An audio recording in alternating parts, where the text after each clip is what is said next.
Namaskar. I'm a movie star. I'm 51 years of age. And I don't use Botox as yet. So I'm clean, but I do behave like you saw, like a 21-year-old in my movies. Yeah, I do that. I sell dreams and I peddle love to millions of people back home in India who assume that I'm the best lover in the world. If you don't tell anyone, I'm going to tell you I'm not, but I never let that assumption go away. I've also been made to understand there are lots of you here who haven't seen my work, and I feel really sad for you.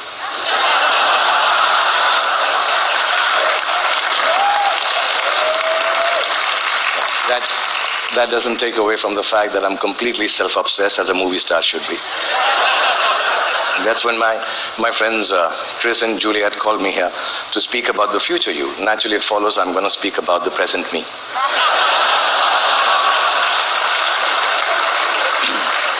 Because I truly believe that humanity is a lot like me.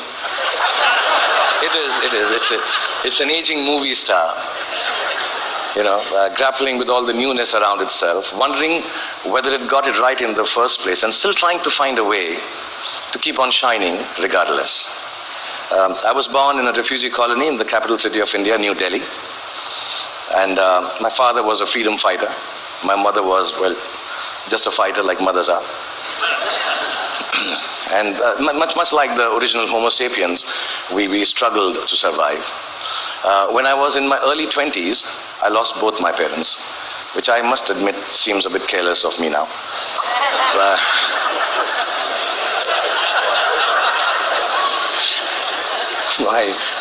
I do remember the night my father died, and I remember the driver of a neighbor who was driving us to the hospital. He mumbled something about dead people don't tip so well and walk away into the dark. And I was only 14 then, and I put my father's dead body in the back seat of the car. And my mother besides me, I started driving back from the hospital to the house. And in the middle of a quiet crying, my mother looked at me and she said, "Son, when did you learn to drive?" And I thought about it and realized, and I said to my mom, "Just now, Mom." So from that night onwards, much akin to humanity in its adolescence, I learned the crude tools of survival. And the framework of life was very, very simple then, to be honest. I thought, you just ate what you got and did whatever you were told to do. I thought celiac was a vegetable. And vegan, of course, was Mr. Spock's lost comrade in Star Trek. You married the first girl that you dated, and you were a techie if you could fix the carburetor in your car. I really thought that gay was a sophisticated English word for happy. And lesbian, of course, was the capital of Portugal, as you all know. That was it.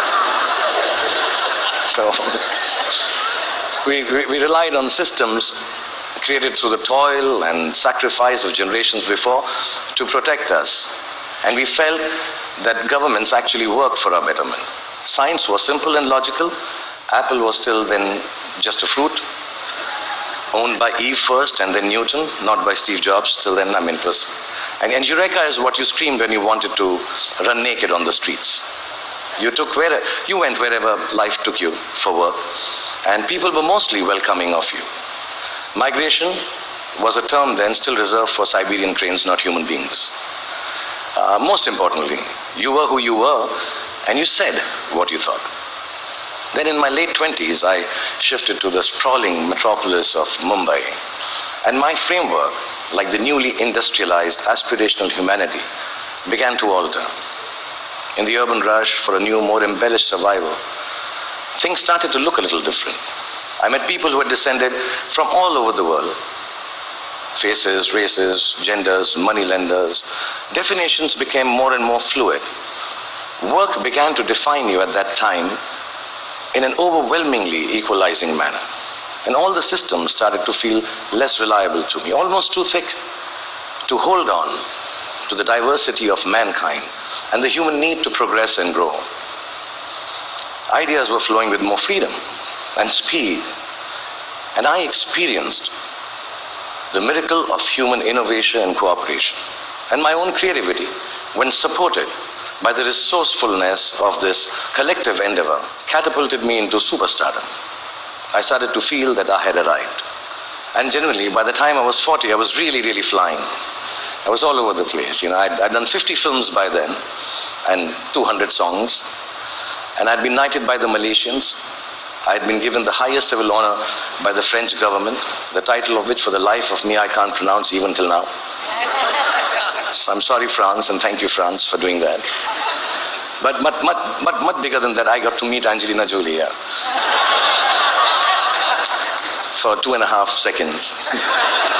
And I'm sure she also remembers that encounter somewhere. Okay, maybe not. And I sat next to Hannah Montana on a round dinner table with her back towards me most of the time. Like I said, I was flying from Miley to Jolie. And humanity was soaring with me. We were both pretty much flying off the handle, actually. And then you all know what happened. The internet happened. I was in my late 40s, and I started tweeting like a canary in a birdcage. And assuming that, people who will peer into my world will admire it for the miracle I believed it to be. But something else awaited me and humanity. We had expected an expansion of ideas and dreams with the enhanced connectivity of the world. We had not bargained for the village-like enclosure of thought, of judgment, of definition that flowed from the same place that freedom and revolution was taking place in. Everything I said took a new meaning. Everything I did, good, bad, ugly, was there for the world to comment upon and judge. As a matter of fact, everything I didn't say or do also met with the same fate. 4 years ago, my lovely wife, Gauri, and me decided to have a third child. It was claimed on the net that he was the love child of a first child who was 15 years old. Apparently, he had sown his wild oats with a girl while driving her car in Romania. And yeah, there was a fake video to go with it. And we were so disturbed as a family. My son, who's 19 now, even now when you say hello to him, he just turns around and says, "But bro, I didn't even have a European driving license." Yeah, in this new world, slowly reality became virtual and virtual became real. And I started to feel that I could not be who I wanted to be or say what I actually thought. And humanity at this time completely identified with me. I think both of us were going through our midlife crisis. And humanity, like me, was becoming an overexposed prima donna. I started to sell everything from hair oil to diesel generators. Humanity was buying everything from crude oil to nuclear reactors. I even tried to get into a skin-tight superhero suit to reinvent myself. I must admit, I failed miserably. And just an aside, I want to say on behalf of all the Batmen, Spider-Men, and Supermen of the world, you have to commend them, because it really hurts in the crotch, that superhero suit. Yeah, I'm being honest, I need to tell you this, yeah. Really. And accidentally, I happened to even invent a new dance form, which I didn't realize, and it became a rage. So if it's all right, and you've seen a bit of me, so I'm quite shameless, I'll show you. It was called the lungi dance. So if it's all right with you, I'll just show you. I'm talented otherwise, yeah. So it went something like this. Lungi dance, lungi dance, lungi dance, lungi dance, lungi dance, lungi dance, lungi dance, lungi dance, lungi dance, lungi dance, lungi dance, lungi. That's it. It became a rage. It really did. Like you noticed, nobody could make any sense of what was happening except me. And I didn't give a damn, really, because the whole world and whole humanity seemed as confused and lost as I was. I didn't give up then. I even tried to reconstruct my identity on the social media like everyone else does. I thought if I put on philosophical tweets out there, people will think I'm with it. But some of the responses I got for those tweets were extremely confusing acronyms, which I didn't understand. ROFL, LOL. Adidas, somebody wrote back to one of my more thought-provoking tweets. And I was wondering, why would you name a sneaker? Why would you write back a name of a sneaker to me? And I asked my 16-year-old daughter, and she enlightened me. Adidas now means, all day I dream about sex. So really, I don't know if you know that. And so I wrote back, WTF in bold to Mr. Adidas, thanking secretly that some acronyms and things won't change at all. WTF. But here we are.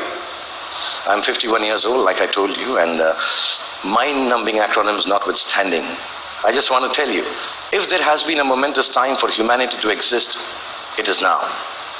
Because the present you is brave. The present you is hopeful. The present you is innovative and resourceful. And of course, the present you is annoyingly indefinable. And in this spellbinding, imperfect moment of existence, feeling a little brave just before I came here, I decided to take a good hard look at my face. And I realized that I'm beginning to look more and more like the wax statue of me at Madame Tussauds. Yeah, and in that moment of realization, I asked the most central and pertinent question to humanity and me. Do I need to fix my face? Really, I'm an actor, like I told you, a modern expression of human creativity. The land I come from is the source of inexplicable but very simple spirituality. In its immense generosity, India decided somehow that I, the Muslim son of a broke freedom fighter who accidentally ventured into the business of selling dreams, should become its king of romance, the Badshah of Bollywood, the greatest lover the country has ever seen. With this face. Yeah, which has alternately been described as ugly, unconventional, and strangely, not chocolatey enough.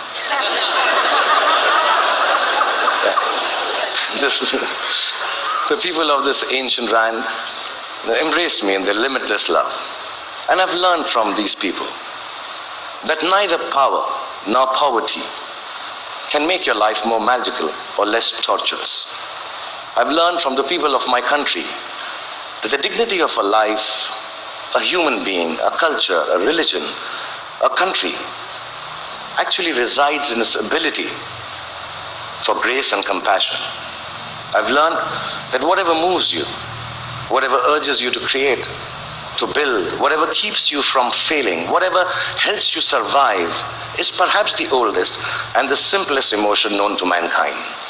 And that is love. A mystic poet from my land famously wrote, "Pothi padi padi jug bhaya, pandit bhaya na koi. Pothi padi padi jug bhaya, bhaya na pandit koi. Dhai aakhar prem ke, pade so pandit hoy." Which loosely translates into that whatever, if you know Hindi, please clap. It's very difficult to remember.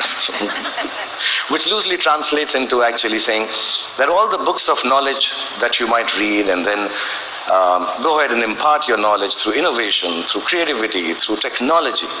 But mankind will never be the wiser about its future unless it is coupled with a sense of love and compassion for their fellow beings. The 2.5 alphabets which form the word prem, which means love, if you're able to understand that and practice it, that itself is enough to enlighten mankind. So I truly believe the future you has to be a you that loves. Otherwise, it will cease to flourish. It will perish in its own self-absorption. So you may use your power to build walls and keep people outside. Or you may use it to break barriers and welcome them in. You may use your faith to make people afraid and terrify them into submission. Or you can use it to give courage to people so they rise to the greatest heights of enlightenment. You can use your energy to build nuclear bombs and spread the darkness of destruction. Or you can use it to spread the joy of light to millions. You may fill up your oceans callously and cut down all the forests. You can destroy their ecology or tend to them with love and regenerate life from their waters and trees. You may land on Mars and build armed citadels. Or you may look for life forms and species to learn from and respect. And you can use all the monies that we all have earned to wage futile wars and give guns in the hands of little children to kill each other with. Or you can use it to make more food to fill their stomachs with. My country has taught me the capacity for a human being to love is akin to godliness. It shines forth in a world, which civilization, I think, already has tampered too much with. In the last few days, the talks here, the wonderful people coming and showing their talent, talking about individual achievements, the innovation, the technology, the sciences, the knowledge we are gaining by being here in the presence of TED Talks and all of you, are reasons enough for us to celebrate the future us. But within that celebration, the quest to cultivate our capacity for love and compassion has to assert itself just as equally. So I believe the future you is an infinite you. It's called a chakra in India, like a circle. It ends where it begins from to complete itself.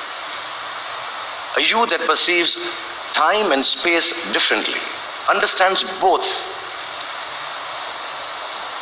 your unimaginable and fantastic importance and your complete unimportance in the larger context of the universe. A you that returns back to the original innocence of humanity, which loves from the purity of heart, which sees from the eyes of truth, which dreams with the untampered, which dreams from the clarity of an untampered mind. The future you has to be like an aging movie star who has been made to believe that there is a possibility of a world which is completely, wholly, self-obsessively in love with itself. A world, really, it has to be a you to create a world which is its own best lover. That, I believe, ladies and gentlemen, should be the future you.